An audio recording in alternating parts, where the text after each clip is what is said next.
Hey everyone, welcome to another episode of the Innovator Spotlight from TamilCulture.com. Ara and I are your co-hosts, and today we have a very exciting guest, Theban Ganesh. Hi everyone. Awesome. Well, why don't you do a quick intro, Theban? Tell the people a bit about yourself, and we'll get into it. Sure. My background's in, I was a developer. I actually went to University of Waterloo Computer Science 20 years ago. I was a developer for the first 5 years. And then, very shortly after, I started my first company in 2007. And I started a few other companies since then. I was also the first product manager on BlackBerry at BBM, helped build BBM to 60 million users. For the last 5 years, I've been helping companies figure out their product strategy, their growth, their revenue. Most recently, I am leading a company right now in the blockchain space called Reputable. We're trying to figure out how to build a reputation platform that helps you determine what's best in the world of health and wellness. I know you kind of skipped over some things. I don't know if you're just being humble, but I gotta come back to it because either you should be playing the lottery regularly or you got to tell us your secret, because if you look through your LinkedIn profile, you really have a knack for like either starting companies or joining companies that get acquired, and that's something I'd love to do. So what is your secret to picking companies that you either start or join? That's a great question. I can't say there's a specific secret to it other than just working my butt off. I would say each situation was different. So in our first company, that acquisition happened a year and a half after we started. And really that was a situation where, for anyone who's gone through this process, my business partner and I had a major disagreement just in terms of where the organization would be hosted, et cetera. And the way to resolve that sort of disagreement came through an acquisition that, we were lucky to get. So that was, round one. Number two was a very different story. Number two, we were growing exponentially. When we were looking to raise our first round, we spoke to a potential investor that just loved what we were doing and said, look, guys, I want you guys in our company building this out. And for a couple of guys that, didn't come from wealth, they gave us an offer that was hard to refuse. And, we bootstrapped the entire thing up to that point. We hadn't raised any money. We hadn't diluted at all. So we took it. And the third acquisition, that was, it was a very different situation. That was my paying Sensei. Came into that one not as the founder. I was, brought in, the board fired the CEO and brought me on as a CEO. And that one, we turned that company around. We grew shareholder wealth by 10x. And that was actually one where I did not want an acquisition. I was in love with the mission there. We were helping chronic pain patients get better. The story after story of people that were dealing with pain for decades, and as somebody who sort of, has dealt with my own chronic pain as well. And it was a mission that was near and dear to me. And so that was one where we were crushing it.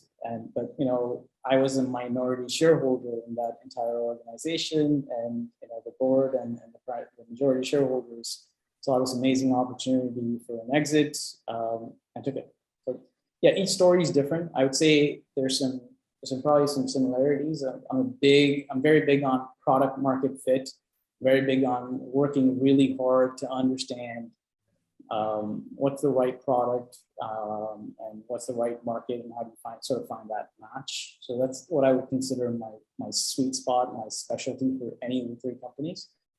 And the rest is hard work. So work hard. This is my secret. I don't like that. I don't like that part of the answer, but okay. Yeah. So Theban, tell us a little bit about, your current company, Reputable, and what it does. Yeah, so, we started Reputable, actually, the idea came from our time at my paying Sensei, right? Where we were in the health and wellness space. We had a solution that clearly worked. We had so many people with chronic pain coming through, and we would, we had a program and set of tools and software that would help them manage and control their pain. But we really struggled with traction. Right? We really struggled with growth, especially with the major health insurers, right? And the big question they were always asking is like, well, how do we know this is reputable? Really was the question, right? There's so many options. Why is this better than a pill?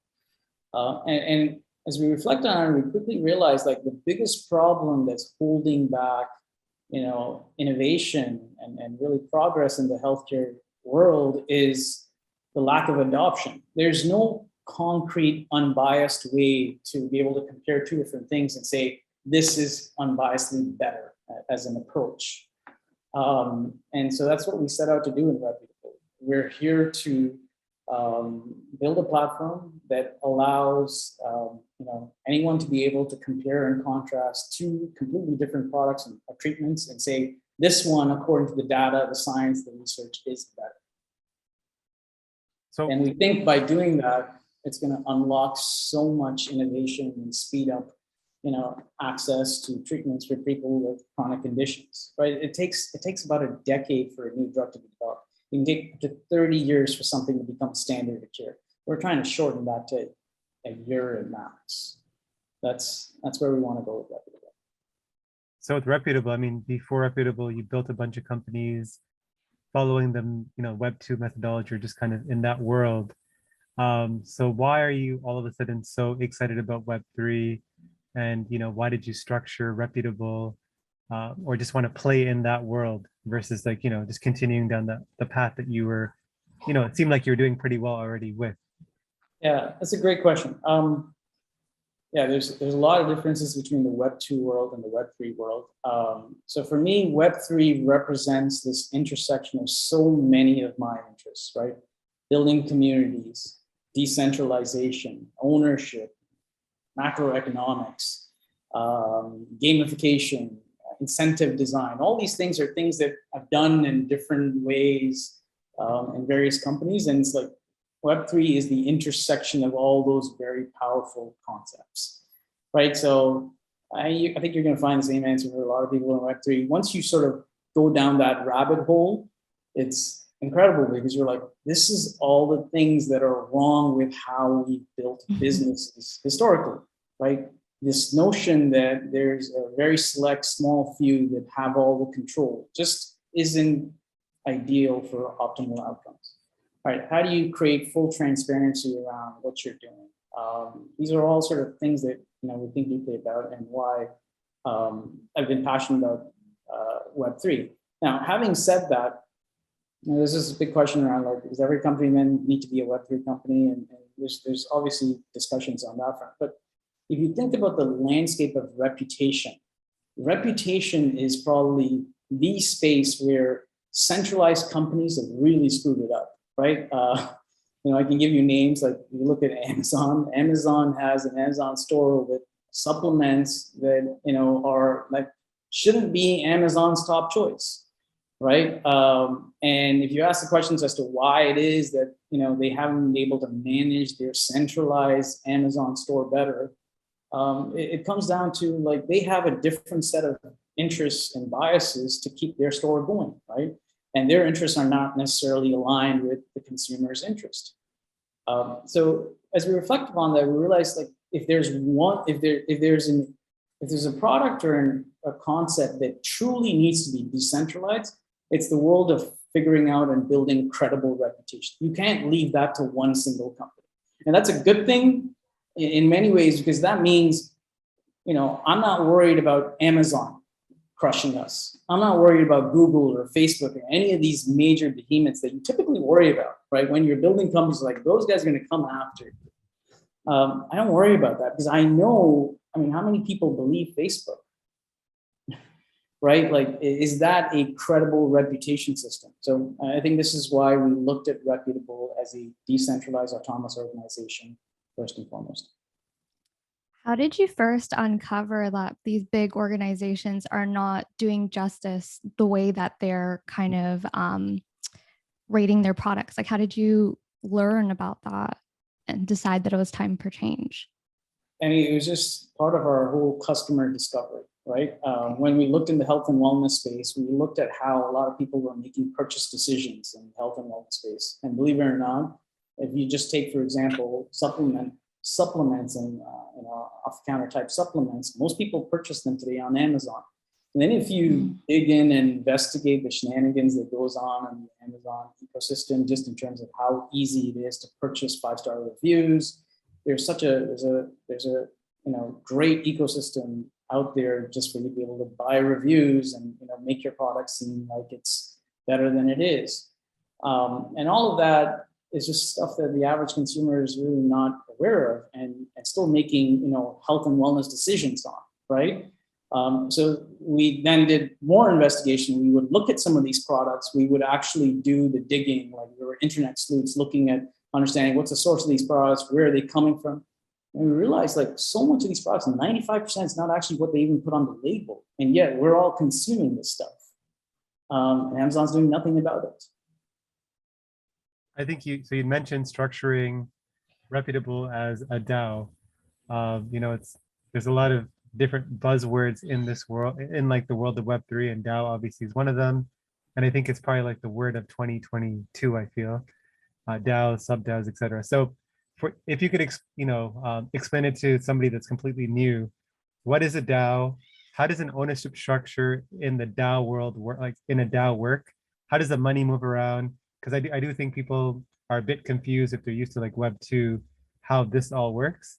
And then I guess another comment around DAOs that you can kind of touch at the end is, I think you had made this comment and maybe I'm misremembering it, but I think you said every company that's currently Web 2 or like ever going to be created moving forward should strongly consider being a DAO. Break that down. So just all of that. Yeah, there's a lot of questions. So I'm going to go over that one by one. So what is a DAO? A DAO is technically speaking, it's a decentralized autonomous organization. So once again, technically, what does that mean? That means there's no single controlling entity. Unlike centralized organizations, all our decisions are made through draft organization. You guys just saw that my mic shifted. I don't know. Yeah. Is it better now? Yes, perfect. Okay.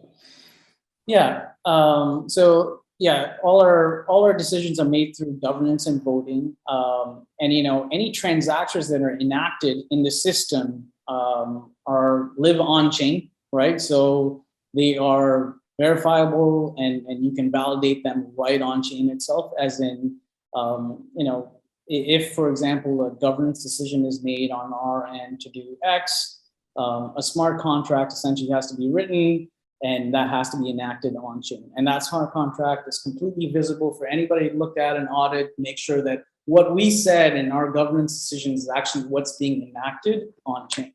So it just leads to, really transparent, flat organizations. And this goes back to your sort of second question. Before I get there, that's the technical side. In reality, most DAOs are discords with a group of people that are just there, that are passionate about solving a problem that they all care about. Oftentimes, a lot of these early stage DAOs, people came in and weren't exactly paid for their time. They're just putting their time in with the hope of, material afterward. Turn off my Bluetooth, right? Just so I know that. Can you guys hear me? Much better. Yeah. You're good. Yeah. So that's what you find most DAOs are just today, mostly just discords with lots of people coming in here and really just collaborating around the mission that they're all working towards. The second question that you had asked, or what was that again? The ownership, like in a Web 2 company, everyone owns shares. Like how does that work with DAOs? Yeah, so it's a great question. It's a nuanced question too, though, right? Because there's like Web3 is this world right now where there's so many different models and the regulatory landscape is shifting on a day-by-day basis. Having said that, there's really, from an ownership structure perspective, there's largely two different models that I've seen work, right? So you have the DAO, but you have essentially an LLC or an actual real world corporation, right, that, owns the DAO. And, if you're talking about an ownership percentage, for example, if you're going to go raise money from a traditional VC, most traditional VCs today want that sort of structure. They're great. They love that you're doing your DAO, but they want a position in the cap table, right, where they can clearly see that they own a certain percentage of shares. And then there's a whole other group that I look at as the progressive VCs, progressive investors that, what other DAOs are doing is essentially just creating governance tokens, right?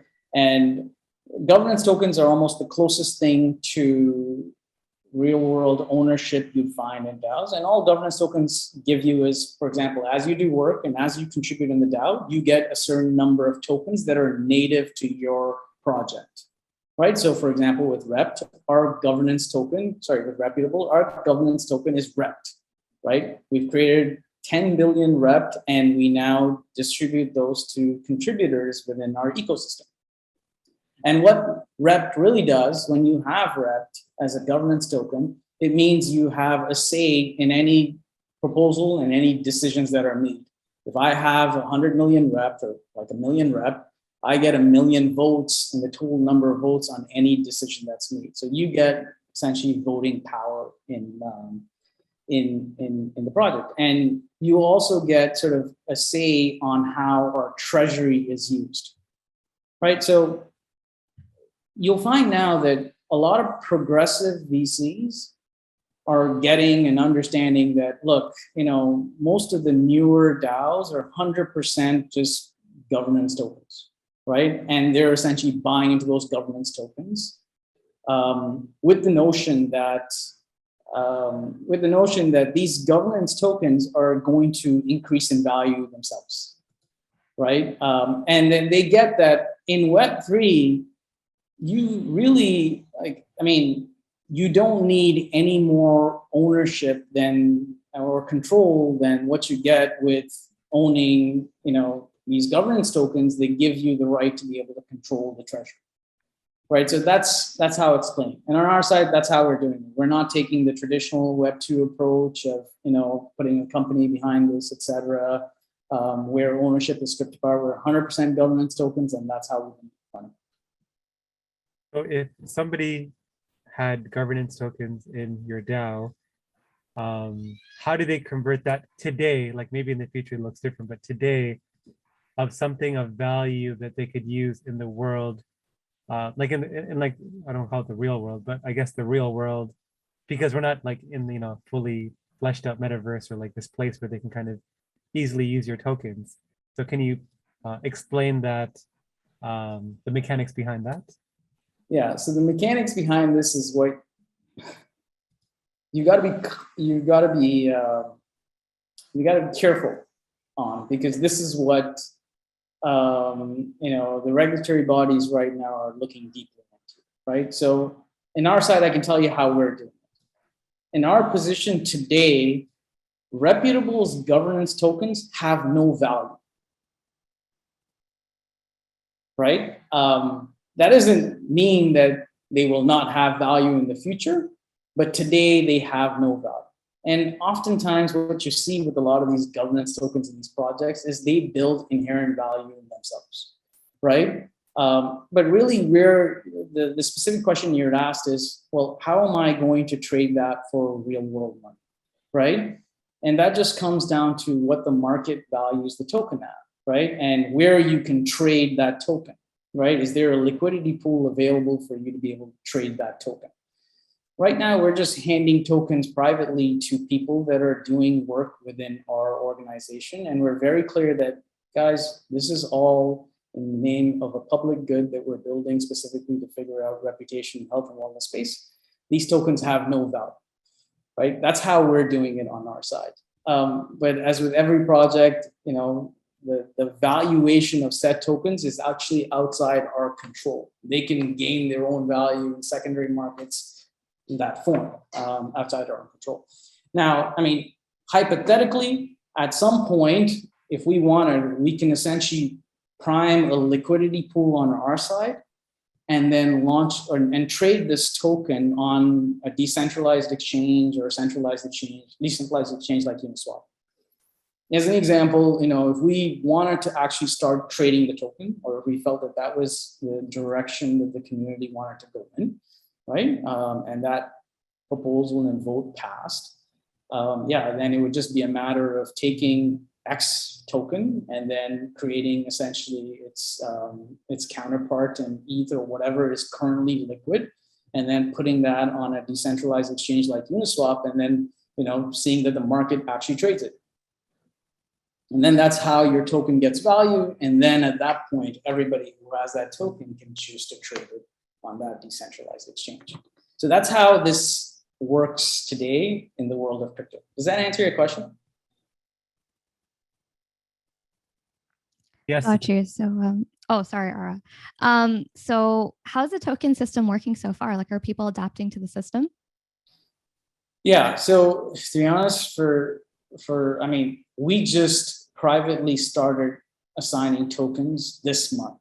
We were advised to stay far away from that just because there's so many issues right now around even just allocating tokens, even when they're governance tokens, because like I said, the regulatory landscape is changing daily on this, and you want to make sure that you're not perceived or seen as a security, right?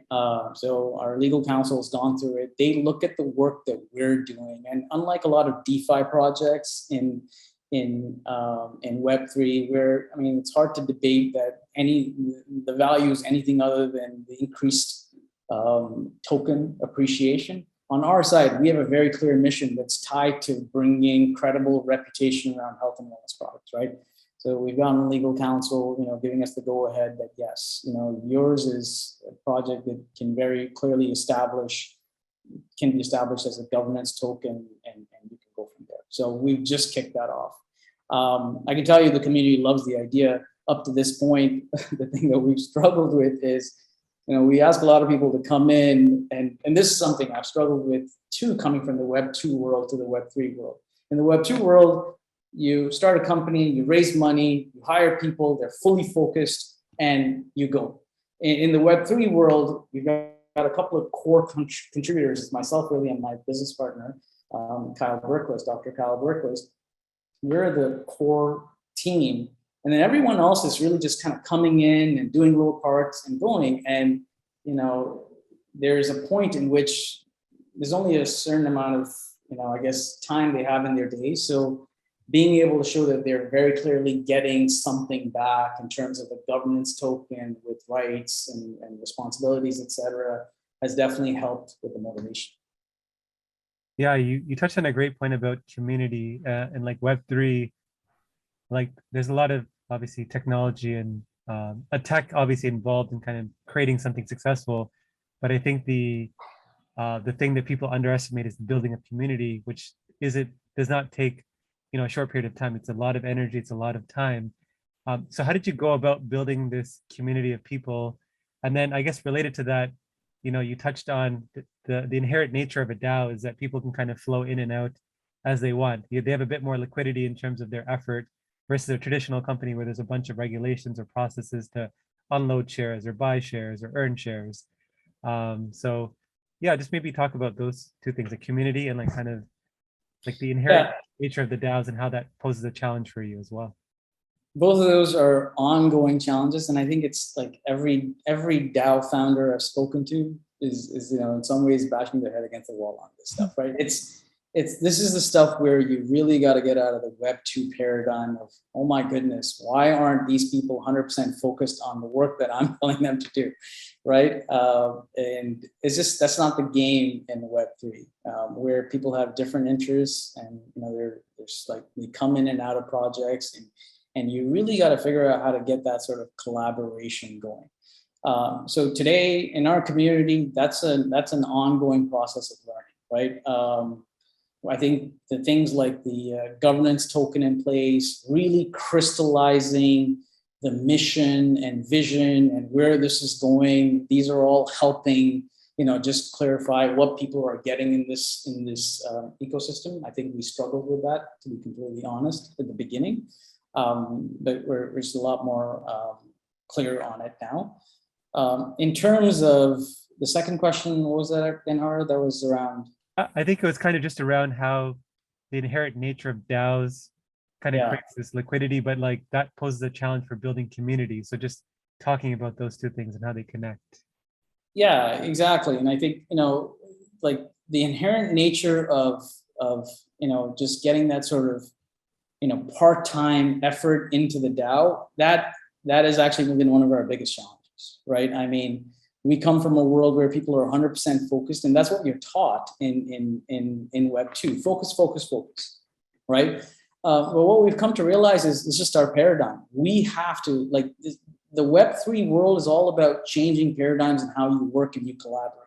It means a new tool set. It means a new set of processes. It means a totally different governance structure. It means understanding and really coming to the terms that there's going to be a core set of contributors, and those people can be expected to focus. But the large majority are actually what we call network participants, are going to come in and float in and out and do specific things. And they're going to be bounty hunters that will come in and do very specific tasks within the ecosystem and then head out, right? Just really getting our heads around that mindset and that paradigm is required. And that, I think this is one of the reasons why a lot of people underestimate Web3 and DAOs.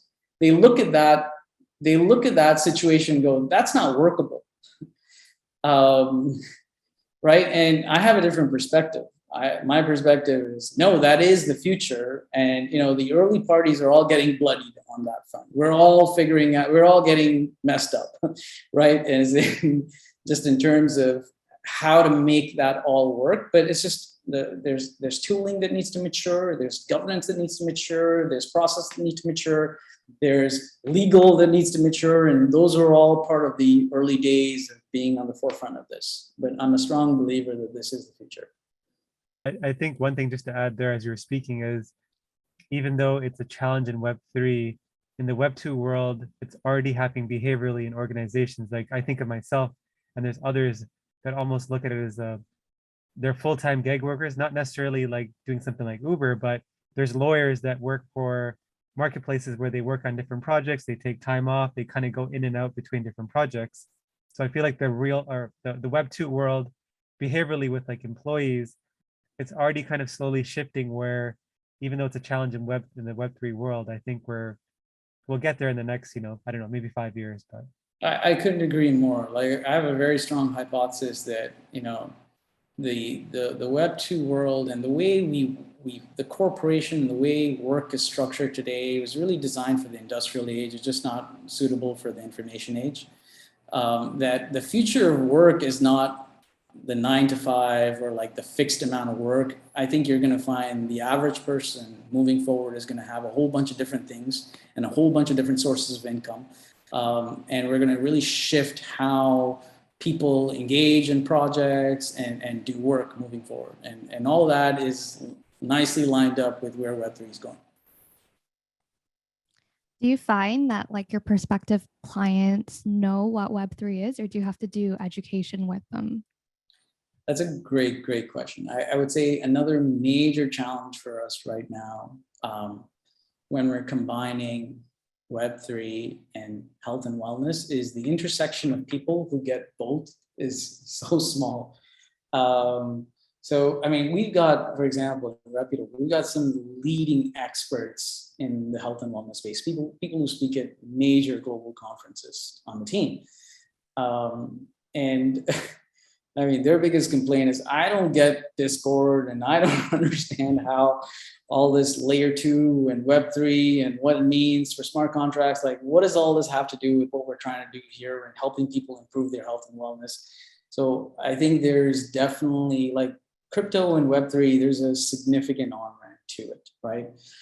And, part of our mission and part of like just the things that we need to do is really build that on-ramp from an education perspective to make sure these parties can come on board smoothly. Got you. Before I kind of jump into my question, I know that, for anybody that's currently on, if you have any questions, feel free to kind of send it in the chat to us and we'll, make sure Theban sees that. But I guess another question I had around, like, we talked about it earlier, was how do you foresee these big juggernauts in the Web2 world, the Facebooks, the Googles, etc., that there's just so much economic momentum behind them. How do you see them eventually shifting completely to Web3, or do you see a real possibility of somebody building something in the Web3 world that could seriously challenge their dominance? Like Google just owns like advertising online. And I Yeah. know people are talking about somebody building something that could challenge it, but I just don't see it. But love to hear your thoughts. Yeah, I mean, I think this goes back to maybe the question you asked earlier, is like, should every company in the future be a DAO or Web3 company, or is like Web2 still have its place, right? And I look at that as almost analogous to like, 20 years ago, if you'd said, should every company be an internet company, or are they okay just being a traditional whatever company, brick and mortar, whatever it is? In my perspective, I mean, it's like, I want to be clear. It's not today. It may not be even in 5 years or 10 years, but 20 to 30 years from now, yes, I do believe if you're not a Web3 company, you will not be competitive in tomorrow's landscape. To answer your question around Google, Facebook, I absolutely think there is disruption waiting and happening for them. And I just look, I mean, I say that based on just like a couple of points, right? So if you look at Google, Apple, Facebook's advantages, they've got just incredible resources, just a whole bunch of money. Centralization allows you to be able to move much faster, definitely in the beginning.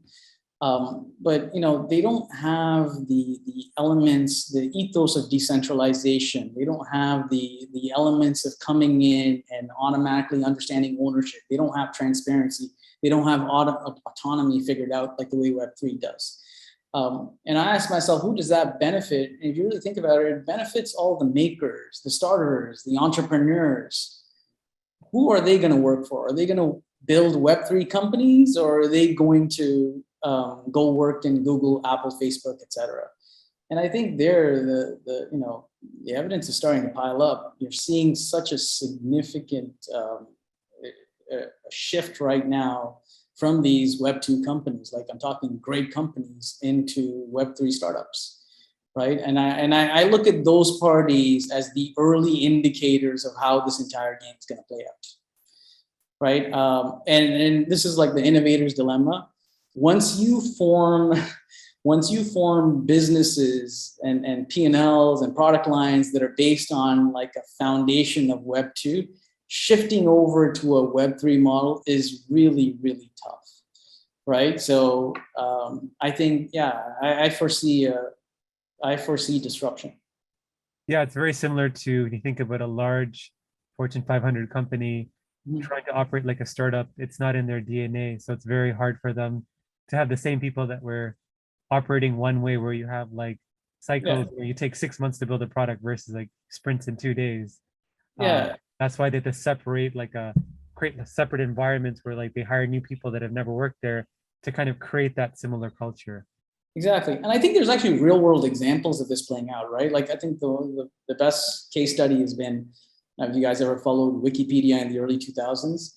And its competition at that point, I think it was Encarta, right? That was a sizable organization, well-resourced, with a much better user experience. It was better, significantly better than Wikipedia. And in a matter of a decade, they shut down.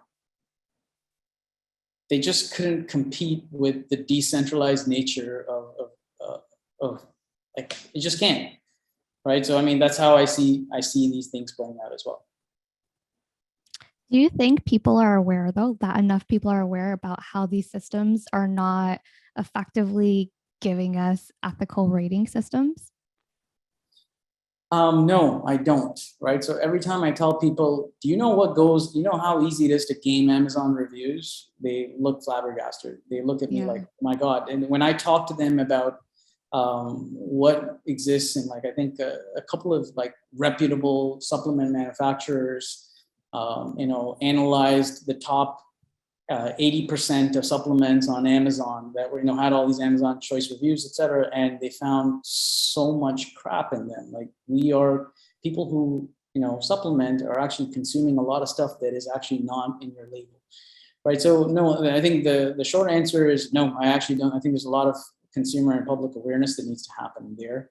But I think even Amazon now is being pressured. I think there's a recent lawsuit on their side where they have to fix like, their review system, and they are becoming aware of it, and they're starting to pressure, their product manufacturers. But I go back to all this is just like a lot of, face value. They're coming in there, they're trying to, cover their ass, but in reality, are their interests aligned with doing the right things for the consumers versus growing their bottom line? I'm gonna say no.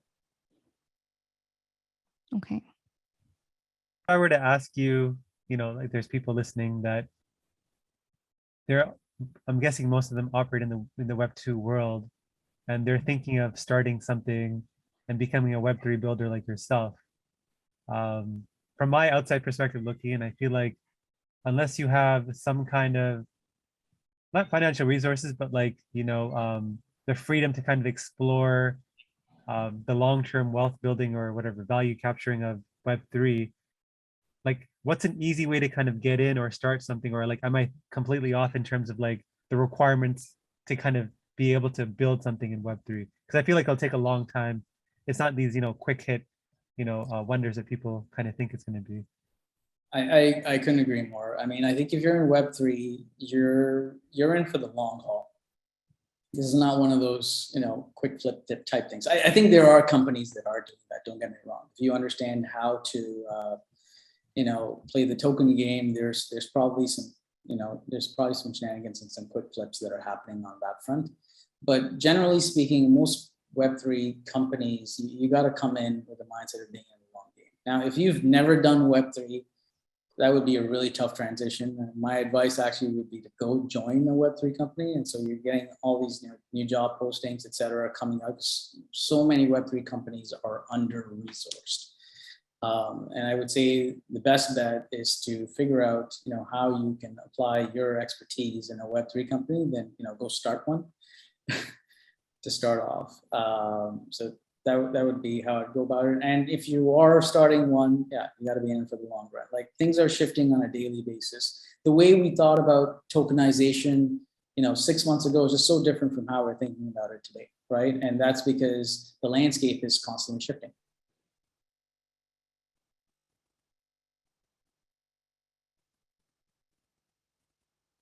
Perfect. In terms of like the future of Reputable, I know it's like really weird going from Web2 to Web3, because usually when you ask a founder about where they're going to be in 5 years of their company, they have like a roadmap and like the traditional things you think about in Web2. How do you think about it for Web3, like with Reputable? Like, do you even see yourself part of the DAO in 5 years? Or like, do you see, like you have, like the reason for doing something like a DAO is you want to explore other interests, I'm guessing maybe in the future. I might just be putting words in your mouth, so you can just answer however you like. Yeah. No, I think it's a great question, right? And we've actually recently gone through this exercise, so it's timely. Where we see us in 5 years is a place where, we live today in a world where there's just so much misinformation, right? All sorts of things, right? And we want to build a platform in a place where the average consumer, the average doctor can come in and get unbiased information around what's truly better for some specific condition or any treatment, right? That has to be something that it's not I'm saying it's unbiased. It's a community of people through data, real world data and evidence is saying it's unbiased. So very recently, we've made a significant push now into getting the community to actually start collecting real world evidence around a bunch of experiments that they're running. So the thing that we've really come to realize right now is that for you to say something is credible or reputable, you need real world evidence. I need to be able to say that, this specific product has provided this sort of change in my biomarkers and my lab tests, et cetera. And that's what makes it reputable. So, we're starting to kick off that entire initiative, and each of us are doing little mini experiments on our side, right? So as an example, our goal right now is to create a place where, I can come in and try any health and wellness hack. I'm doing meditation. I've always meditated on and off, but I've never actually understood the the real world data changes associated to me meditating twice a day. So I'm doing that now for the next 8 weeks. And I've got my Aura ring, I've got my Apple Watch, and I'm tracking my HRV, my sleep, my resting heart rate. And the idea here is you design these small N of 1 experiments. You get feedback from the community as to like, should I be tracking other things? And then you report your results back into the community as a real world experiment around what happens. Now that may not be your standard, like clinical trial, double-blinded randomized trial, but we believe that the aggregated version of the entire community of people come in creating these N of 1 trials, and that data set will show trends and provide direction on what products and therapies are actually better. So, I mean, from where we're going in 5 years, we want to envision a world where you have this dashboard in any condition or any treatment. You can look at this dashboard and go, this is the product or the service or the treatment that is trending the best in terms of real world evidence on this population of people that are trying it. That's what we want to bring to market. Okay. And from a monetizational aspect, like I'm just curious, how does monetization work on a DAO structured company? It's a great question. I mean, so on our side, we're not focused on monetization at this point, just given, we're focused on building the community, we're focused on getting the governance and the process in place. But you can imagine a world where you've got millions of people running N of 1 experiments on a whole bunch of different things, right? And the type of data that gets aggregated in that ecosystem. You can very easily envision how we can monetize that and create a paywall or metered access to that data set to health insurers like the ones we were trying to target at, Sensei, right? That are looking to understand, hey, what's the best solution and the best ROI right now for me to manage chronic pain? It's these 3 things, right? And keep in mind, it's not going to be those 3 things forever. That information and that list is constantly fluid and constantly changing based on all the different things people are trying. So they would want that sort of real-time access to it. And if there's a monetization model that we're thinking of in the future, it would be tied to that sort of metered access. Now, in terms of how that works within the DAO structure, any monetization, any revenue earned just really sits in the DAO's treasury that is managed by the community members through their governance tokens. Oh, okay, so it's completely transparent. Yes, like so earlier on this year, we raised a small amount in our treasury just within the internal team itself. And it's completely transparent. Anybody can go in there and see how much we've raised, et cetera. And yeah, that there is the ethos of Web3.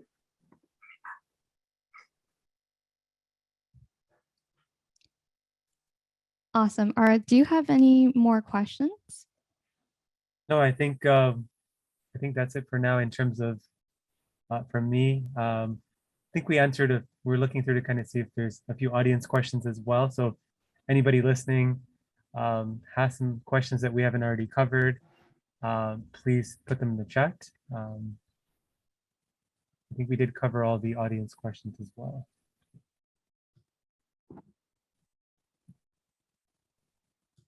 Okay, great.